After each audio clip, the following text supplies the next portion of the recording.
Morning. Today's video is going to be kind of random. Essentially, I went to Barcelona and I started to vlog and I got lots of really cool videos, but like I didn't vlog. Like I wasn't like, I'm doing this and how are you and da da da. Like I didn't actually speak. I just got like almost a little video montage. I genuinely had the time of my life. Like I've not gone to a hostel on my own. It's technically that whole last 2 weeks is the first time I deliberately travelled alone. I'd flown home alone before, but let's not even think about that. So I was just like, I don't know, Paris was meh. We saw that vlog, it was okay, it was great for work, but like mentally not great. And I was like, I was honestly dreading Barcelona, I'll be so real. I was like, I honestly just want to go home. Like I just feel homesick, I feel really lonely. Like I'm not even up for going out. Spoiler alert, I went out literally every single night I was in Barcelona. But I was just a bit of a moody marg, and like I got to the hostel and check-in was at 2, so it's just like, fuck, first day here and I'm just gonna spend it alone. Like thanks a lot, Rachel. So I didn't really do much on the first day, like until 3 p.m. and I was like, this is so boring. And then I went to sleep and I woke up at like 8 because I was traveling and tired, and I could just hear loads of noise downstairs. I was like, ugh, fine, I'm gonna be social. I went downstairs and from there I just had like the best time ever. There were pub crawls, there was clubbing nights, there were drinks at the hostel, there were walking tours. I met lovely people just from all over the world, and like, not to be dramatic, but genuinely just brought my like lust for life back. I've just been working like literally every day since I moved to London. Sorry about my voice, I'm like dying from just a feral week. And I got back this morning. I'm getting ready to see my mummy and pick up my bunny, and I'm really excited. I've not seen either of them in 3 weeks now, so I'm gagging to see my girls. And yeah, I'm back to London, but I don't feel like, oh, back to London. I feel like, oh, I feel fresh, I feel excited, I feel inspired. I've met some lovely people and I'm ready for routine, I'm ready to come back to work. So all in all, like, great trip. Honestly, I'll be so real, I didn't love Barca as much as I thought I would. Like I had a lot of friends who adore it and they're like, it's the best city they've been to, da da da da. But for me, the reason it was so good was because of the people at the hostel. Like they were just amazing, and like the clubbing was really fun, but the music wasn't my cup of tea. So I don't know, maybe I just didn't hit the right spots, but all in all, literally 10 out of 10 trip, had the best time ever. Before I carry on rambling, I'll just like insert whatever footage I got. I think Trouble. Purchase your track today. Yes, queen.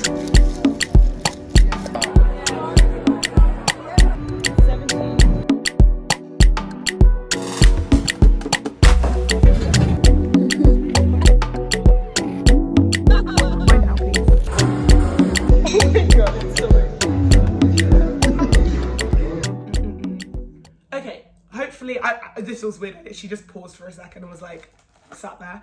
But hopefully you enjoyed that, and I had a fun time and it looked cool and I captured it really well. But yeah, I just had the best time. If I look over there, it's because that's where my mirror is. And I'm kind of happy to be back home. I've got today off and I'm just gonna like reset and catch up with life. Back to work tomorrow as normal. Yeah, there's just like really cool stuff happening at the moment, and I'm excited to, I love the fact that I've started filming it and capturing it. I'm just like I'm just happy, like I'm really happy. I don't know, I just feel excited about everything. Like my relationships with my friends are great, and like I'm just having fun. I've met some new people, and what is meant to be will be. So I'm trusting the process, to be honest. And I actually feel so sorry that you'll have to listen to my voice right now. I feel like it's not giving, like it's not even giving like hot, sexy, raspy, sick voice. It's just giving shut up, you're croaky as fuck. So apologies. And I've also been reading a lot recently, which is rare for me. Like I have a massive stack of books on my desk. I've read some of them, but like, I don't know, just not all of them. And like in general, like I'm not a book girly, and I've not actually been reading books. What I've been reading is articles, and that sounds really wet, but I had a beautiful conversation in Le Louvre with my friend Gemma last week, just about like, I think as a generation, we have a lot of ego and a lot of entitlement. Like, I see it in my friends, I've seen it in myself, I see it in working environments, and I've heard people that are higher up in the industry than me speak about it before. And I don't know, I just had like a little moment of anagriosis that I too have that same problem. I'm not like immune to it.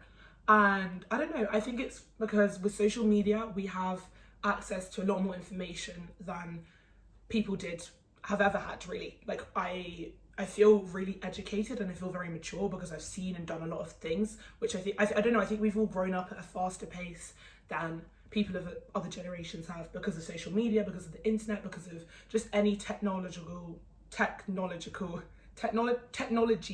advances. And we don't respect the fact that we need to earn our place in certain environments. Like, for example, I've been working at like shows, like runway shows like Paloma Ball, Tolucoca, Akuta Sakara, and these are all brands run by women, by mothers who are over 25, and that's not that old, obviously, that's still so young, but it's older than me by at least 5 years. These women are older than me, and they've got 5 more years of experience and knowledge and just life like on me. And I've been in environments where I've sat and I've not been able to, I just didn't feel like I belonged there. And I did in sense of work, but I mean, like, I didn't feel like my character and my conversation, and I don't know, I just feel like, I'm really not wording this very well, this is why I'm reading. I just feel like I want to be a well-rounded, well-read, knowledgeable person, and not just about my industry, I work in fashion, but like about life. And I want to have profound thoughts, and I think, I don't know, especially because I'm not going to university, I'm not saying I'm any stupid or any smarter than people, but to not have a degree as well is just like an extra kick. So I just feel like I want to be educated, but like educated on stuff I enjoy. Anyway, that was a really long-winded way to say, for the last, 3 weeks now, I've read an article every morning, or like continued reading an article. Like, some of them are like 5,000 plus words, like almost essays on thoughts and movies and stuff and life and experiences. Yeah, so they've been really interesting. When I keep telling people to read, I just loved it. Like, I don't think it's completely accurate, it's just a thought process I've never thought, and it's a really interesting train of thought. I don't know. Anyway, but long story short, it was a lovely essay written by a man, and he was basically commenting on how, as people, there are parallels between how we talk about and envision space with and our environment with our relationships. I thought that was really cool, like, in a sense, you can read it for yourself, it was amazing, I'm not going to articulate it as well as he did, but in the sense that people like will be like, I'm really close to a friend, or they're really distant, and even if they're not physically distant, or how there's left wing and right wing parties and politics. And he was basically suggesting, obviously causation and correlation aren't always the same, but in our brains, like, our neurons first developed an understanding of spatial awareness, and as we've developed historically from like the first man alive to now, we also can conceptualize our relationships in our heads. Anyway, so my take from it kind of was like, and I think I saw a couple comments considering the same thing, obviously it's not a fact, but it's just a thought of like, because the same neurons are used when thinking about space and when thinking about friendships and relationships, do you then have a correlation between your ability to navigate yourself and to read maps and to have a geographical awareness of things? If you struggle or am good at that, does that have a correlation with your relationships? And I personally, give me a map and I wouldn't even know where like the UK is. I'm not even being stupid. Like, I have no geographical awareness. If you give me Google Maps on my phone, I physically don't know where I'm going, and I'm quite a like aware, cohesive, comprehensive person. Like, I'm not an idiot, do you know what I mean? But navigation is something I struggle with. And another thing I struggle with is also navigating my relationships. I have a very abrupt relationship with my mum. I don't have a friendship group, I just have lots of individual friends. I am really social and I'm extroverted, so I can talk to people, but a lot of my friends are, I don't know, I'm not very good at communicating with them. So yeah, it did make me think about it, and I was like asking my friends, and it sparked conversation. I think that's another reason I want to read, is to have interesting conversations about things. And let me know if you would want me to be like do a what I'm reading kind of video. Moya did one recently, and I think I could just suggest loads of articles and things I've been interested in, like literature I've been reading, fashion blogs I've been reading, poetry I've been reading lots of poetry. I love poetry. Articles I've read, just literally anything. If that's interesting, I could genuinely talk about it for hours, so that could be a cool video idea.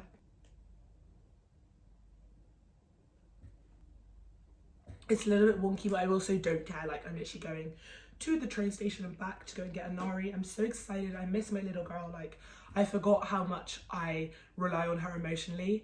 I live on my own, and like, even waking up in the middle of the night last night and there not being any sound of like hay chewing or her hopping about in my flat, like, it feels weird. I know it's silly, like, I have a rabbit and I work in fashion, but I do knitwear. Like, I was with a guy. I went to the airport with someone at the hostel because we actually ended up being on the same flight, literally by chance. Two rows apart as well, by chance, crazy. And he was just like, "You're weird," and like, he didn't say it in a horrible way. He wasn't being horrible, but like, I am weird, like, and I think it's fine. Like, when people used to call me weird at school, I'd be like, "What?" Like, no, I want to be cool. I want to be hot. I want to be relatable. I want to be the same as everyone else because that's what you think is cool. But with age, as if I'm like 50, but with time, I've learned the coolest thing you can be is different, and the coolest thing you can be is yourself. There's nothing more boring than a girl or a guy, or if you're dating them or trying to be friends with them, that is just like dresses like everyone on TikTok or has the same opinions as everyone, or is really just boring. I don't want to be boring. That's the last thing I want to be called.